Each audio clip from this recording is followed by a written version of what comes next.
Snow swept across the Yorkshire moors like a pale tide, each flake a fragment of silence settling upon the crumbling stones of Wickham Hall.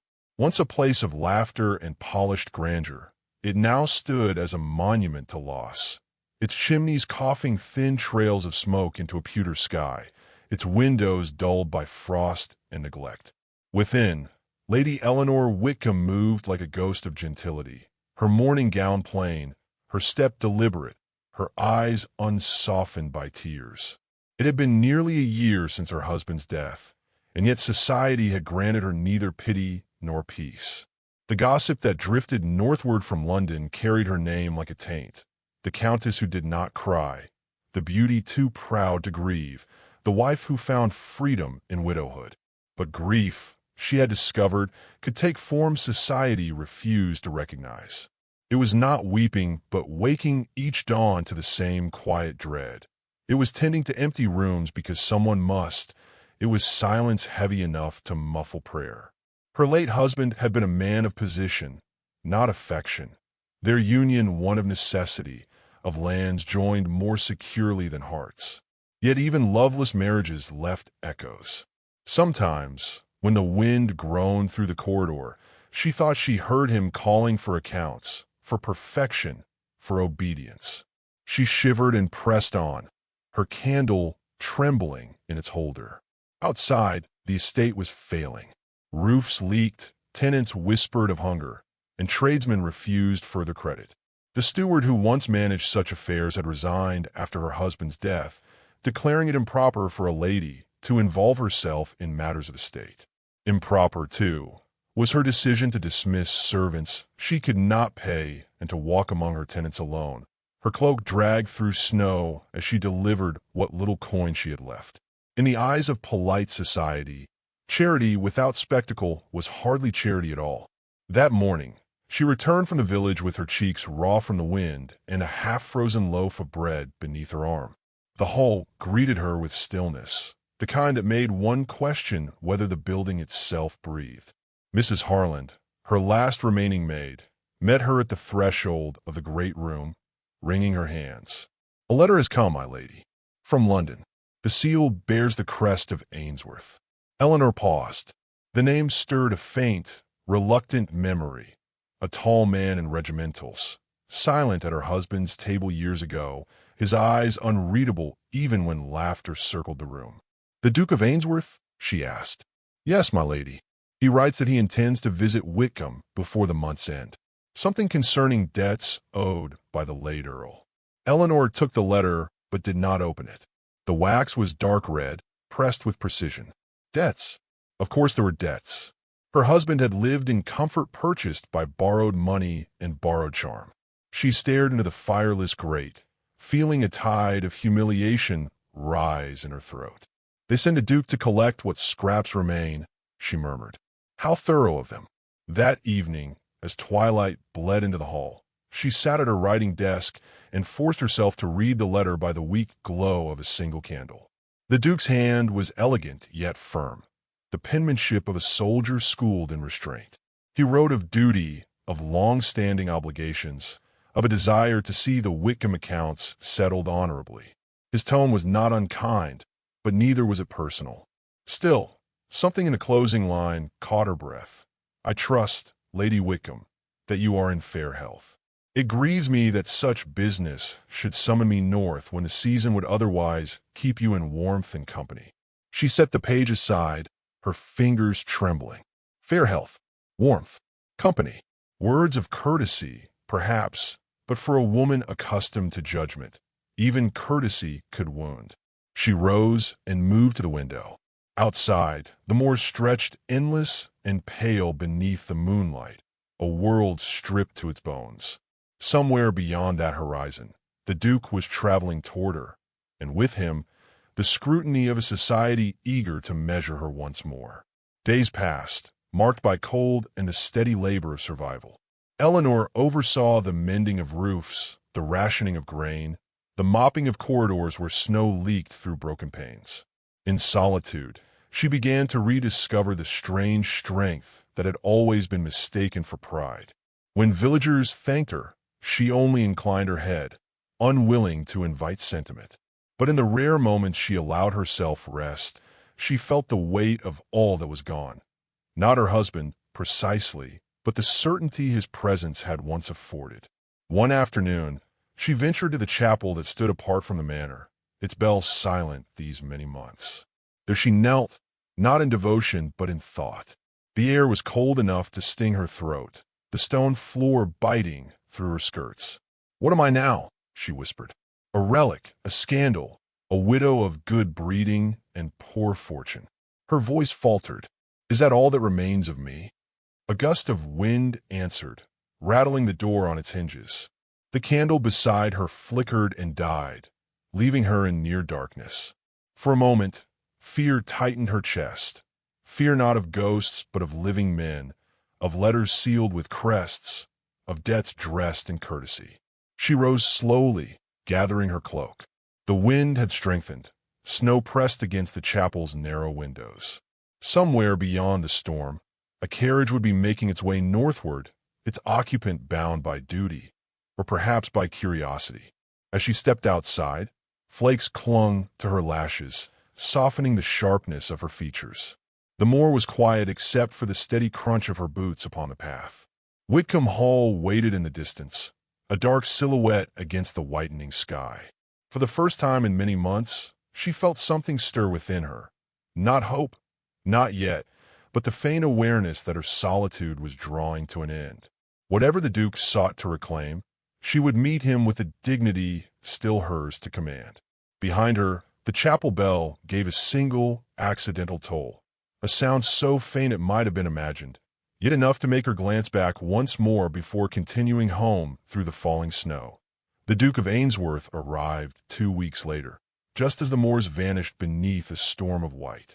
His carriage appeared first as a dark smudge on the horizon, then as a determined figure pushing through the gale. Inside Whitcomb Hall, the hearths had been newly lit for the first time in months, yet their warmth did little to soften the tension that settled over Lady Eleanor as she waited in the great hall. The wind howled through the cracks in the tall windows, and when the heavy doors opened, it brought him in like a gust from another world, broad-shouldered, travel-worn, and unmistakably composed. The Duke bowed with the precision of a man who had long lived by discipline. "Lady Whitcomb," he said, his voice deep but softened by courtesy, "I trust one find you in better comfort than the weather allows." "Comfort is an elusive thing in Yorkshire, your grace," she replied, meeting his gaze. "But I manage what I must." He straightened, and for a moment they simply regarded one another, the widow in her plain black gown and the soldier duke whose reputation for restraint was legend. His face bore the faint shadow of an old scar that curved from temple to jaw, an imperfection that lent his features a solemn authority. She wondered if he knew how intimidating he appeared, standing in her hall as though judgment itself had taken form. "I thank you for receiving me," he said. "I should not have imposed had my errand been less pressing. Your late husband's affairs were complicated." Eleanor gestured toward the drawing room. "Then we shall face the complications together, your grace. I am not in the habit of fleeing unpleasant truths." The room was cold despite the fire that hissed in the grate. He remained standing as she poured tea, his gloved hands resting lightly upon the back of a chair. "It was not my wish to intrude," he continued, "but there are matters of debt between our estates, investments made jointly, or so the records claim. My purpose here is simply to ensure all accounts are honored. You have my assurance there will be no unnecessary distress." Her hands stilled mid-motion. "Unnecessary distress," she repeated quietly. "I have found that distress, once it begins, seldom asks permission." He regarded her for a moment longer than propriety allowed. "Perhaps," he said, "you have borne more than was just." The words, spoken without pity, unsettled her. Few men of his rank had ever spoken to her so plainly. She chose not to answer, instead handing him a cup of tea with a composure she barely maintained. That evening, they dined in near silence. Mrs. Harland had insisted on polishing the silver, though the table remained bare of adornment. The Duke ate little, his gaze often straying to the snow pressed against the window panes. Eleanor, determined not to appear fragile, spoke of estate matters. The flooding near the mill, the villagers' hunger, the dwindling stores of coal. "Your tenants speak well of you," he remarked. "I am their landlord, not their saint," she replied. "They need roofs, not gratitude." He smiled faintly, the expression startling in its warmth. "Still, gratitude is a currency more enduring than most." Before she could reply, Mrs. Harland entered bearing a small, velvet-lined box. "Forgive me, my lady, but His Grace asked this be delivered." The maid withdrew, leaving the box between them on the table. Eleanor opened it cautiously. Inside lay a signet ring, her late husband's. The crest was scratched, the gold dull with age. "This was found among the Duke's effects after the war," Ainsworth explained. "Your husband entrusted it to me in Lisbon when he believed you would not return. He asked that it be sent to you, should fate prove unkind." The ring glimmered faintly in the candlelight. "You kept it all these years," she said, her voice low. "I had little cause to wear it, but I thought it should be where it belongs." She closed the box with quiet finality. "It belongs to the past, Your Grace. You are kind to return it, but I have no use for relics of affection that never was." His eyes darkened, though his tone remained calm. "Even the unloving dead deserve remembrance." "And the living?" she asked. "Do they deserve intrusion?" His mouth curved, not in amusement but in understanding. "Perhaps intrusion is the only means by which one soul discovers another is still alive." The remark startled her with its intimacy.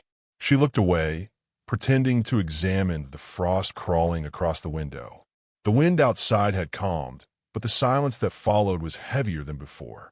The next morning, word spread quickly through the village that the Duke had arrived. By noon, whispers had traveled to every cottage, the reclusive widow entertaining a nobleman beneath her roof. Eleanor ignored them, though each nod and cautious glance at the market seemed to brand her anew. When she returned home, a letter awaited her, her sister's familiar script looping elegantly across the envelope. "Dearest Eleanor," it read, "you must be cautious.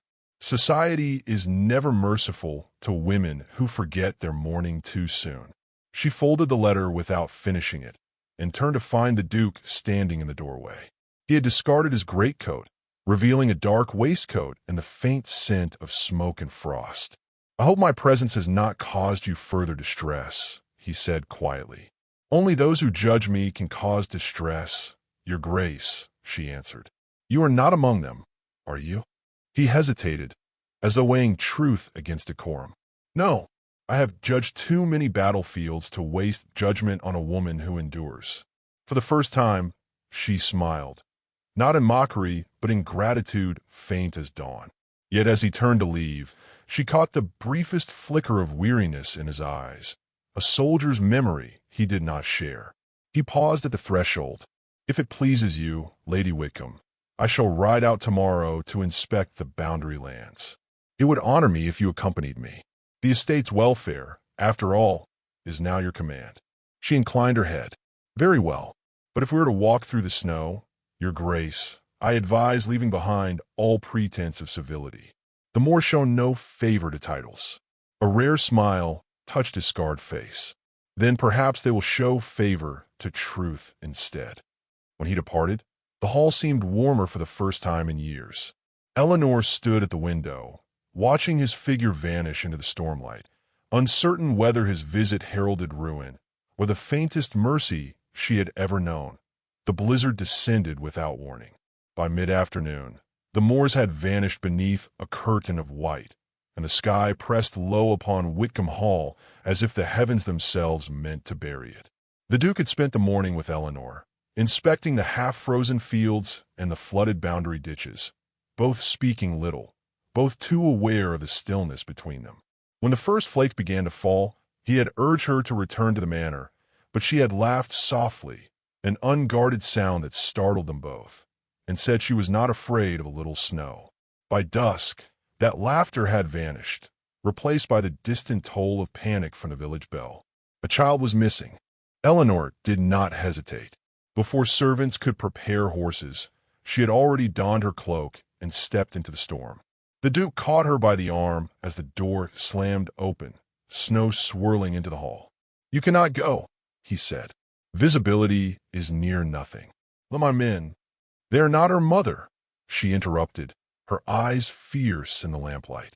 "Nor am I, but I know where the river bends. The girl will have gone there."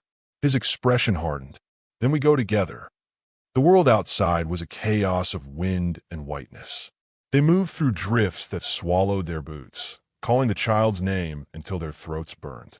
Eleanor's cloak whipped around her, her face stung by the cold, but she pressed on, guided by instinct and the faint knowledge of the land she had learned only through hardship. Ainsworth kept close, one gloved hand steadying her when she faltered. "You should have stayed behind," he said once, half in frustration, half in awe. "If I stayed behind every time a man advised it," she answered, breathless, "nothing would ever be found." At last, they saw movement near the frozen stream, a small, huddled shape beneath a broken fence. The girl was barely conscious, her lips blue, her hands limp. Eleanor dropped to her knees without thought, gathering the child into her arms. The Duke removed his coat and wrapped it around them both, his own shoulders bare to the storm. "We must get her back," he said, voice low but urgent. They stumbled through the snow, the path invisible, the wind unrelenting. By the time they reached the hall, servants rushed to meet them, carrying the child away to warmth and safety. Eleanor stood trembling by the door, her hair soaked, her gown heavy with ice. The Duke turned to her, his breath visible in the air. "You will take ill," he said. "Come to the fire." "I'm not fragile, Your Grace." "No," he said, "but you are freezing." He guided her toward the great hearth, where flames roared at last with desperate life. The hall glowed amber, the storm's fury muffled behind the walls.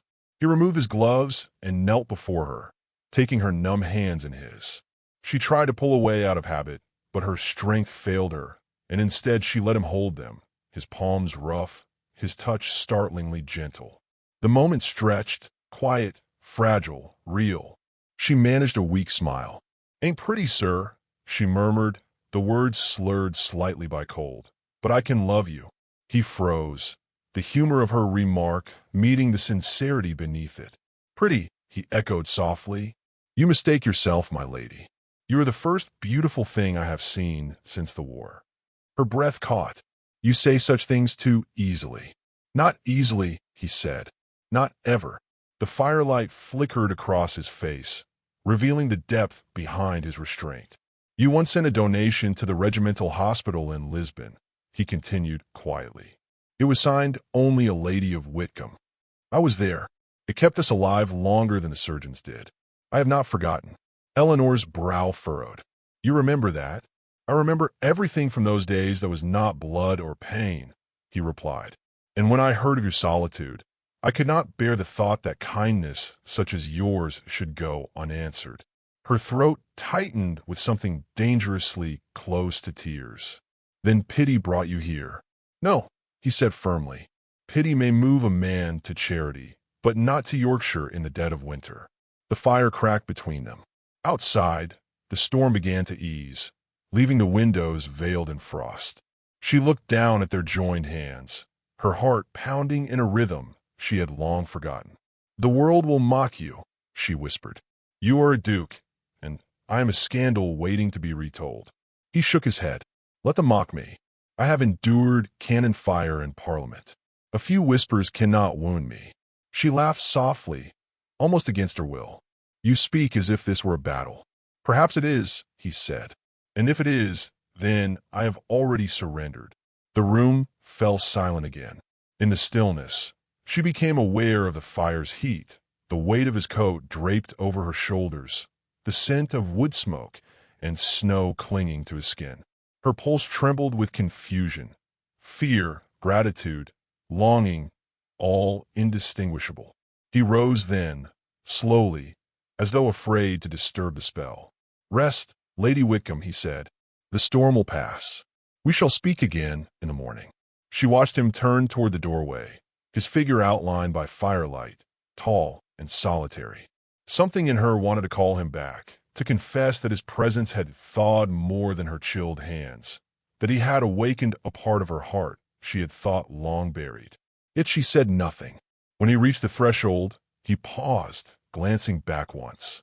"I meant what I said," he told her quietly. "You are beautiful, and the world's judgment has no dominion here." Then he was gone, his footsteps fading down the corridor. Eleanor sat motionless, listening to the last roar of wind outside and the crackle of the fire within. The storm had nearly spent itself, yet she felt its echo beneath her skin, a stirring warmth that frightened her more than any cold ever could. For a long while, she stared into the flames, her fingers still tingling where he had touched them. When at last she rose and looked toward the snow beyond the window, she found that the night, though still dark, no longer felt empty. The blizzard had buried much, yet it had uncovered something too, a fragile truth neither could yet name, waiting beneath the quiet drift of dawn, be why the time the thaw came. The moors had turned to a sea of glassy puddles and pale shoots of green pushing through the softened earth. The blizzard's fury had passed, leaving behind a fragile quiet that felt like the pause between two heartbeats. Within Wickham Hall, life had begun to return. Fires burned in every hearth, the villagers visited often, and laughter, tentative, uncertain, had been heard once again in the kitchens. Yet despite the season's gentler face, Lady Eleanor Wickham felt no peace. The Duke of Ainsworth remained, his presence at once a comfort and a danger. The memory of that night by the fire, his hands warming hers, his words that had left her breathless, had become the rhythm of her thoughts. Every glance, every silence, now carried weight. She had tried to retreat into propriety. For days she kept to her duties, drafting letters, settling accounts, visiting the schoolhouse he had helped restore. But each encounter with him seemed to dissolve her resolve. He treated her not as a fragile relic of misfortune, but as an equal, his tone steady, his gaze unwavering. He asked her opinion on matters of estate, deferred to her judgment, and with every such act, she felt her independence, once her armor, turning traitorous, opening instead toward hope. Rumors inevitably followed. A carriage from London arrived one morning bearing her brother, Lord James Harcourt, his expression stiff with familial duty. The Duke received him in the drawing-room, where the early spring sunlight painted long bars of gold across the floor. Eleanor stood beside the window. "You have created quite the sensation," her brother said without preamble. "All London speaks of it. The widowed countess and her gallant duke, wintering together as though mourning were a mere formality. Do you wish to invite ruin?" Eleanor lifted her chin. "If compassion and respect are ruinous, then perhaps ruin is long overdue." Ainsworth's voice cut through the tension, calm and deliberate. "Lord Harcourt, I beg you remember whose house you stand in. Lady Wickham's conduct has been above reproach." Her brother turned to him, his tone clipped. "You may mean well, your grace, but gossip spares no one. You risk her reputation, and your own, by remaining here." "Then let it be my reputation that bears the consequence," Ainsworth replied. "I stand by my intentions." Eleanor's breath caught. Intentions? He looked at her then, and the quiet that followed felt heavier than speech. "Yes," he said, "I came here under pretense of duty, but I would remain under truth. I ask for your hand, Eleanor, not as recompense for pity or scandal, but because I have come to love you as fiercely as I once loved life itself." The words hung between them, as bold and clear as the sunlight on the floor. Her brother started to protest, but she raised a hand. "Leave us, James," she said softly. "If you ever valued my judgment, leave us now." When the door closed, she turned toward Ainsworth. His face bore no trace of hesitation, only a steady gentleness that frightened her with its certainty. "You would face disgrace for me," she whispered. "I would face far worse," he said. "I have faced death and found it kinder than a life without meaning. You give meaning back." Her composure wavered, but still she resisted. "You mistake gratitude for love.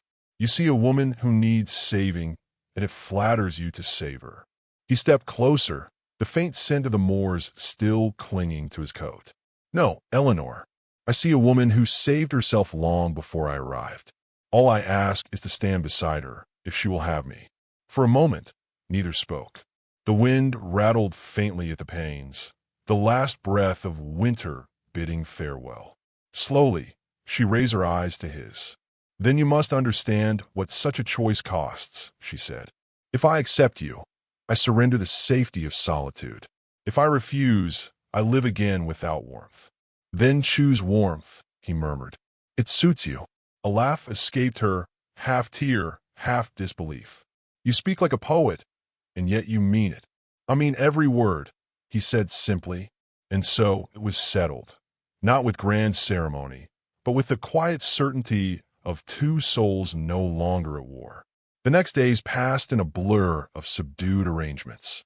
The villagers, once wary, began to speak of the Duke and Lady Whitcomb with cautious admiration.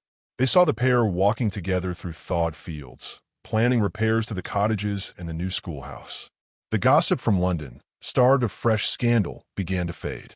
Their wedding took place in the small chapel on the hill, the same one where she had once knelt alone in despair. There were no carriages lined along the drive, no glittering gowns, no curious eyes. Only the sound of melting snow dripping from the eaves, the faint fragrance of early blossoms, and the soft murmur of vows spoken from hearts too long silent. When the ceremony ended, the Duke lifted her gloved hand to his lips and said, "You have given me peace, Eleanor. I did not know such a thing existed." She smiled, her eyes bright with quiet joy. "You have given me courage, Charles. I did not know I still possessed it." Outside, the moors gleamed under a pale sun. The air smelled of wet earth and new beginnings. Together they walked beyond the chapel doors, their steps slow, unhurried. For the first time, the silence between them fell whole. As they reached the crest of the hill, she looked back toward the hall, her prison, her refuge, now her home reborn. The narrator's voice, if one had spoken, might have said that no love born in winter was ever truly cold. It merely waited for spring to reveal its endurance. When the breeze rose, lifting a stray curl from her brow, she turned to the man beside her and said, "Let them say what they will. The world may tire of its gossip long before I tire of you." He smiled, taking her hand. "Then let us give them nothing more to whisper about, only something worth remembering." Together they descended the hill, their figures small against the vastness of the moor. Behind them, the chapel bell tolled once, solemn and clear, a benediction, a closing chapter, and the promise of another quietly beginning.